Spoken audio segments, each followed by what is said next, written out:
Hi friends, ఈ వీడియోలో మనం ఈ వారం ఓటీటీలో స్ట్రీమింగ్కు సిద్ధంగా ఉన్న అస్త్రం మూవీ యొక్క OTT platform details and review తెలుసుకుందాం రండి. మెయిన్ రీడ్లో నటించిన ఈ మూవీ యొక్క స్టోరీకి వెళితే సిటీలో వరుసగా ఆత్మహత్యలు జరుగుతుంటాయి.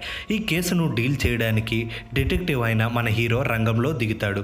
ఈ కేసులు ఇన్వెస్టిగేషన్ చేస్తున్నప్పుడు బాధితుల శరీరంపై కత్తిఘాట్లు ఉంటాయి. దీంతో ఇవి ఆత్మహత్యలు కావని, హత్యలు అని, దీని వెనకాల ఎవరు ఉన్నది అన్నది మన హీరో ఎలా కనిపెట్టాడు అన్నదే మిగతా స్టోరీ. థియేటర్లో రిలీజ్ అయిన అస్త్రం మూవీ ఇప్పుడు ఓటీటీలో స్ట్రీమింగ్కు సిద్ధంగా ఉంది ఫ్రెండ్స్.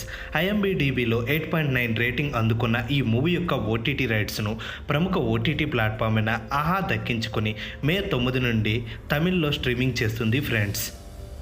ఇలాంటి మరెన్నో మూవీస్ యొక్క updates and release dates and explanation తెలుసుకోవాలంటే వెంటనే మన ఛానల్ని లైక్ చేసి, షేర్ చేసి, సబ్స్క్రైబ్ చేయండి ఫ్రెండ్స్.